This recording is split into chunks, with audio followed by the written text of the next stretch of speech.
अगर इस देश में एक धर्म के ग्रंथ के ऊपर जिस तरह से मैंने हमेशा आवाज़ उठाई है इस बात के ऊपर कि ये काउ स्लॉटरिंग के नाम पर, राम के नाम पर जिस तरह से हत्याएं हुई हैं, मॉब लिंचिंग्स हुई हैं, और मैंने हमेशा उसके अगेंस्ट आवाज़ उठाई है और मैंने हमेशा उसको गलत कहा है।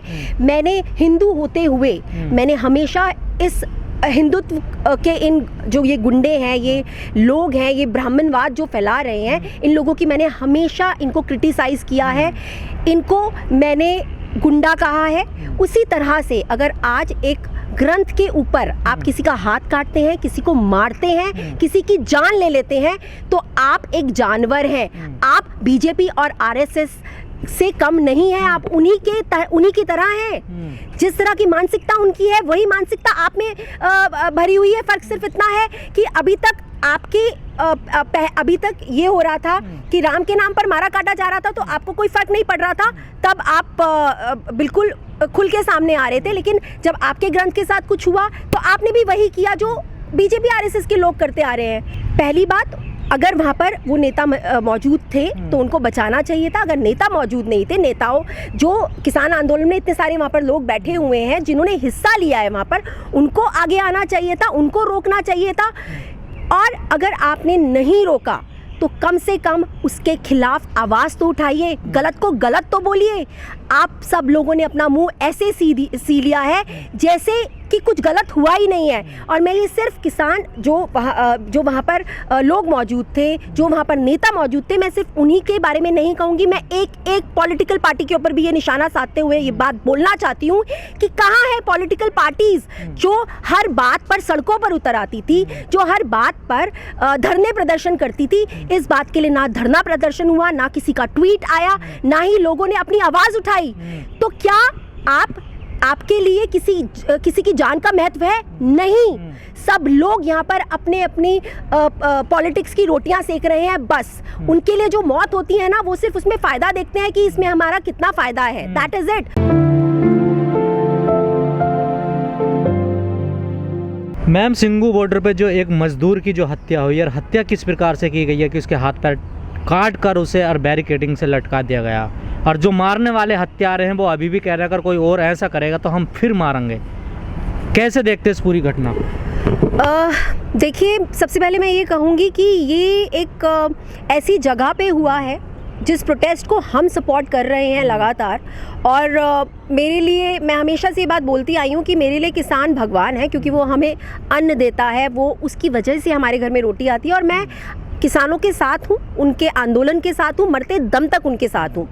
लेकिन किसानों की प्रोटेस्ट की जगह पर अगर इस तरह का भयावह कांड किया जाता है और सब लोग उसको लगातार देखते हैं, कोई उसको ना रोकता है और ना ही उसके कोई भी वीडियोस आते हैं कि ये क्यों हुआ, कैसे हुआ, जबकि आप बहुत अच्छे से जानते हैं कि आज हर इंसान के पास कैमरा फ़ोन है। जाहिर है ये जो कुछ भी हुआ था वहाँ पर हज़ारों की भीड़ होगी, क्योंकि ये एक प्रोटेस्ट की जगह पर हुआ था।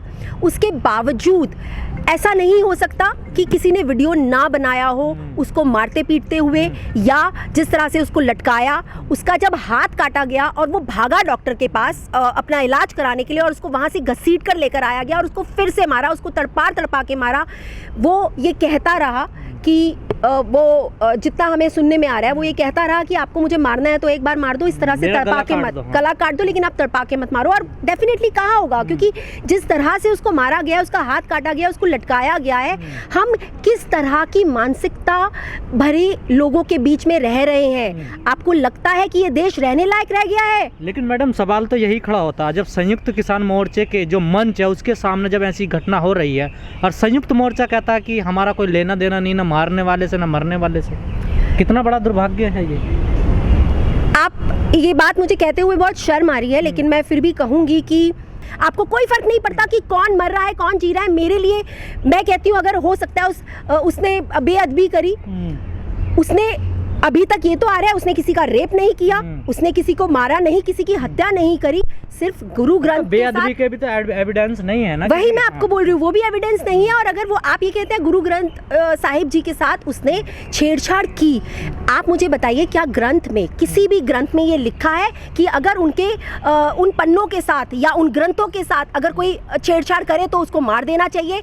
कौन से भगवान राम ने या कौन से गुरु नानक जी ने या कौन से अल्लाह ने कहा है कि अगर उनको कोई गाली दे तो उसका खून कर देना चाहिए? साहस तो देखे ना, वो तो कह रहे हैं अगर कोई आगे करेगा तो हम तो ऐसे ही काटेंगे, फिर ऐसे ही मारेंगे। मैं आपको यही बोल रही हूँ, आप ऑडेसिटी देखिए।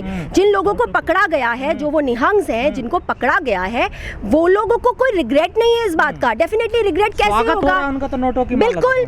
बहुत सारे ऐसे लोग हैं जो मेरे फेसबुक पर हैं, जिनके मैं कमेंट्स पढ़कर हैरान हो गई, जिन्होंने लिटरली उनको ग्लोरीफाई करते हुए ये बोला कि जो निहंग्स हैं वो रियल वॉरियर्स हैं।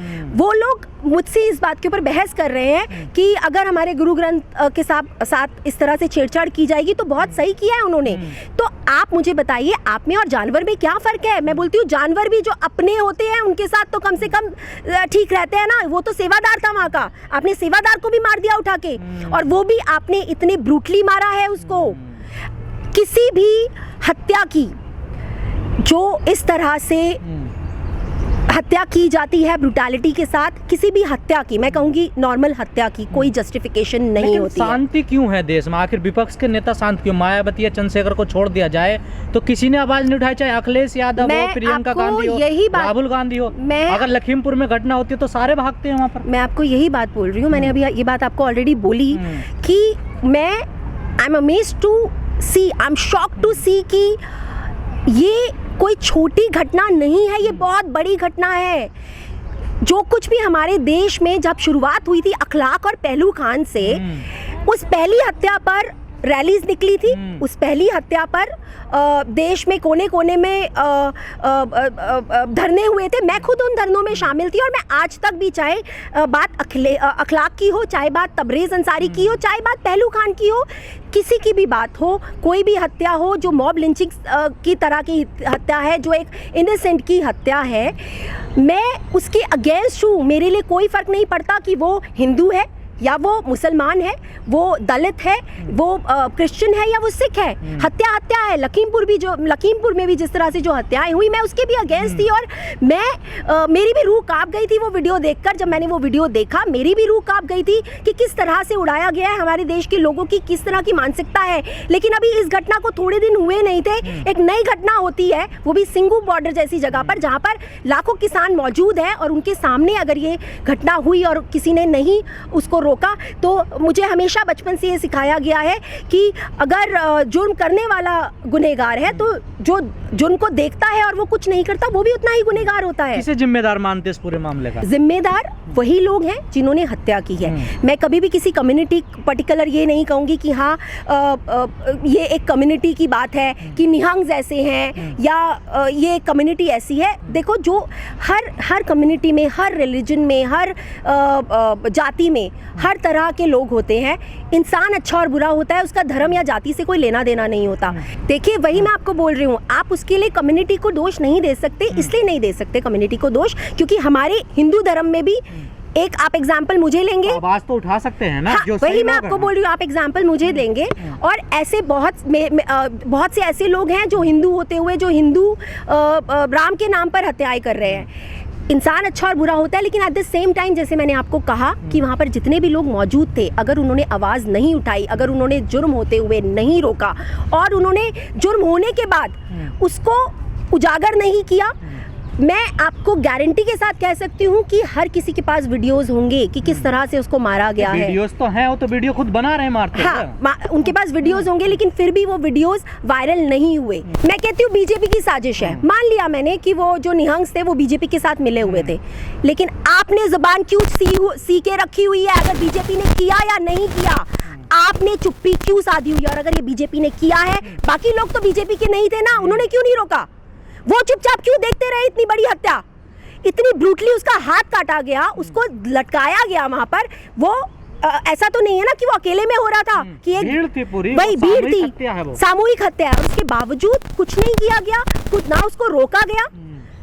मतलब आप लोगों को सिर्फ, और ये जितना भी विपक्ष है मैं उनसे भी ये बात कहना चाहती हूँ कि आप लोगों को सिर्फ वोटों से मतलब है, क्योंकि आप इसलिए चुप हैं क्योंकि अगर आपने बोला तो हो सकता है आपकी बहुत सारी वोट बैंक है वो छिन जाए। पंजाब का पूरा बेल्ट है जो लेकिन इसमें डरने वाली क्या बात है? गलत तो गलत है ना। कोई भी नेता तो उसके अंतिम संस्कार में नहीं गया ना, किसान नेता गया ना कोई मैं आपको यही बात कह रही हूँ। ऐसा क्यों? दलित इस वजह से नहीं आपने अपनी जबान को बंद क्यों किया? मैंने एक सिंगल ट्वीट नहीं देखा किसी नेता का। मैंने जो ये जितने फेक सोशल एक्टिविस्ट हैं जो बड़ी बड़ी बातें करते हैं, जो लोग सिर्फ इस वजह से आते हैं जर्नली, वो लोग सिर्फ इस वजह से इंटरव्यूज देते हैं या ट्विटर पे ट्वीट करके फेमस होने के लिए वो आते हैं और वो बोलते हैं। मैं स्वरा भास्कर जैसी लेडी से पूछती हूँ, हालांकि फैब इंडिया वाला जो केस हुआ है उसके अगेंस्ट मैंने भी बोला है, लेकिन मैं तो हर मुद्दे के अगेंस्ट बोलती हूँ। स्वरा भास्कर फैब इंडिया वाले मुद्दे के ऊपर तो उन्होंने ट्वीट किया, लेकिन इस मुद्दे के ऊपर उन्होंने ट्वीट क्यों नहीं किया?